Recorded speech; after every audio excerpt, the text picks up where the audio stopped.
This is doctor Vinay Sood.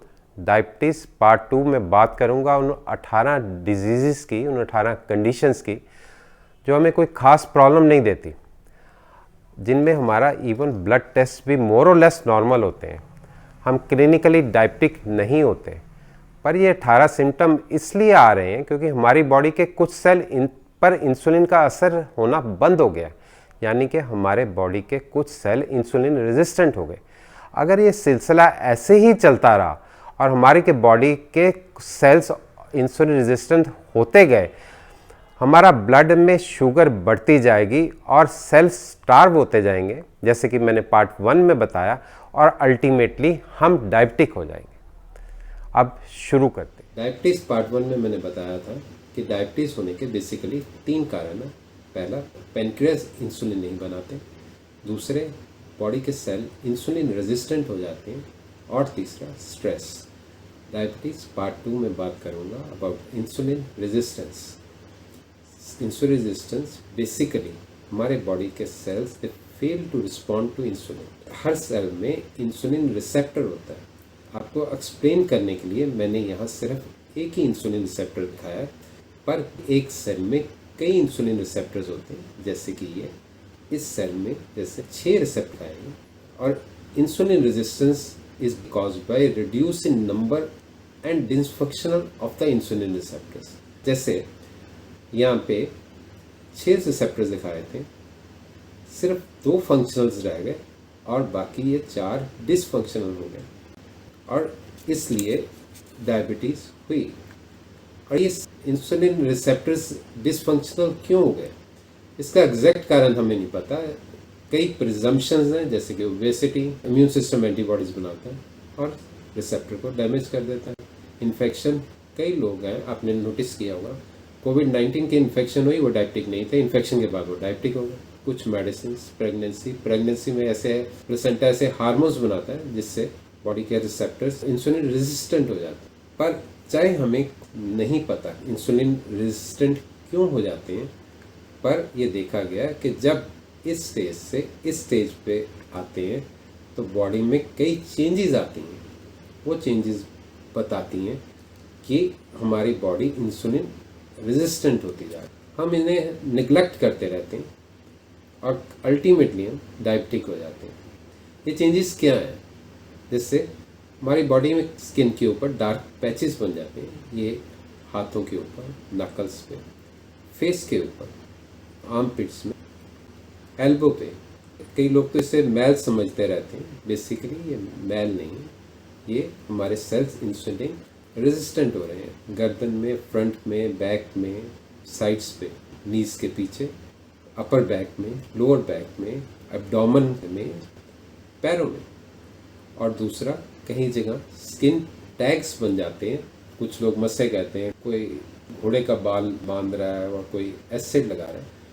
Basically इनका कारण insulin resistant है। तीसरा है large pores and acne. The pores open up, frequent black heads बनते रहते हैं, और यंग में एक्ने, पिंपल्स हो जाते हैं, इवन बैक, अपर आर्म पे भी पिंपल्स हो जाते हैं।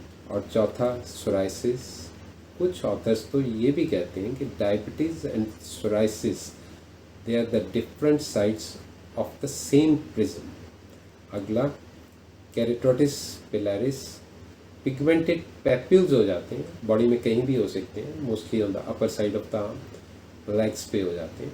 इसके बाद skin becomes dry and lustreless, that is due to the narrowing of the blood vessels. Proper blood supply नहीं होती। जनरली ये स्किन जो ड्राई होती है, that is on the shins, हाथ और पैरों पे भी हो जाती है।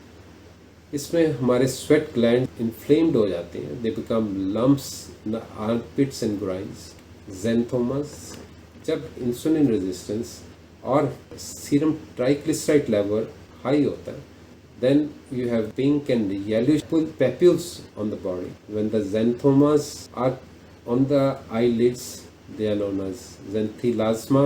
अब बालों में कुछ चेंजेस, बाल ज़्यादा गिरने लग जाते हैं। तो बाल लॉस के और भी कारण हैं, जैसे एनीमिया, जीन्स, डेंड्रफ। पर इंसुलिन रेजिस्टेंट एक बहुत बड़ा कारण है। दूसरा, स्मॉल पैचेस बन जाते हैं जहाँ पे बाल नहीं होते। This is known as alopecia areata. सिर में हो जाते हैं, even some people have it in the beard. और बालों में तो हेयर लॉस हो रहा है, पर बॉडी के और पार्ट्स में हेयर्स की ग्रोथ हो रही है। अगला ये बड़ा इम्पॉर्टेंट है, हम सेंटर से ओबेस हो जाते हैं, हम पेट हमारा बढ़ता रहता है, हम एक विशेष साइकिल में फंस जाते हैं। हम बिल्कुल सिंपल खाना खाते हैं, बिना घी के चपाती खाते हैं, बॉइल्ड वेजिटेबल्स खाते हैं। जब भी हमने खाना खाया, पेनक्रियास ने इंसुलिन बनाई, सेल्स पे इंसुलिन का अफेक्ट नहीं होता, सेल्स के अंदर शुगर नहीं जाती, ब्लड में शुगर बढ़ती रहती है। जो शुगर ब्लड में बढ़ी होती है वो फैट में कन्वर्ट हो जाती है और सारा फैट यहीं इकट्ठा हो जाता है। सेल्स को शुगर नहीं मिलती, इसलिए हम we feel very tired, hungry, हम और खाना खाते हैं। हम इस विशियस साइकिल से निकल नहीं पाते और हम सेंट्रली ओबेस होते जाते हैं। और इवन इसमें एक मैं चीज़ आपको बताना चाहूँगा कि आप जितने मर्जी tummy tucks, liposuctions, even bariatric surgery आपको कॉस्मेटिकली ठीक कर देगी, पर आपकी इंसुलिन रेजिस्टेंट जो अंडरलाइंग प्रॉब्लम है उसको ठीक नहीं करेगी। इसके बाद इवनिंग में हमारे पैरों पे स्वेलिंग होती है और PCOS, insulin resistance leads to PCOS and the reverse is also true. जिन लोगों में PCOS होती है, their cells are insulin resistant. और इसी तरह next is gynecomastia. Gynecomastia is the presence of breast tissue in the chest of the men. As per report of the Indian Journal of Endocrinology, men with breast tissue in their chest are insulin resistant. Agla, insulin resistance contribute to the development of fatty liver. So if your ultrasound reports show fatty infiltration of the liver, your cells are insulin resistant. Agla, कभी आप अपना जब lipid profile कराते हो और आप देखते हो कि आपके ट्राइग्लिसराइड लेवल्स हाई हैं, आपका गुड कोलेस्ट्रॉल HDL लो है, और आप अगर रेशियो देखेंगे ट्राइग्लिसराइड्स की और गुड कोलेस्ट्रॉल HDL की, वो it is more than 3, then probably your cells are insulin resistant. अब कैसे मेजर करेंगे हम इंसुलिन रेजिस्टेंस, कैसे पता लगेगी हमारी बॉडी में इस स्टेज से इस स्टेज पे आ गई है? इसके लिए ये टेस्ट है। ये जो टेस्ट है इनकी बात मैं दूसरे टेस्ट जो डायबिटीज़ के हैं, जैसे बॉडी में कितनी इंसुलिन बन रही है, कम बन रही, ज़्यादा, ये सब इकट्ठा ही डिस्कस करूँगा। अब ये जो प्रॉब्लम्स आई, ये बेसिकली इसलिए आई कि हमारी बॉडी के सेल इंसुलिन रेजिस्टेंट हो रहे हैं। कुछ स्टडीज़ के मुताबिक हम लोगों के सेल्स बहुत यंग एज में, इवन प्यूबर्टी में ही इंसुलिन रेजिस्टेंट होने लग जाते हैं। इवन कुछ बच्चों में तो ब्लड में इंसुलिन की लेवल पैदा होने पर ही हाई होती है।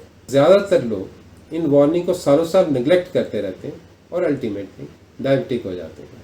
हमें इन वार्निंग को बहुत सीरियसली लेना चाहिए ताकि हम टाइमली प्रिकॉशन ले सकें और डायबिटिक जैसी डेडली बीमारी से बच सकें। इस वीडियो में इतना ही। Thank you.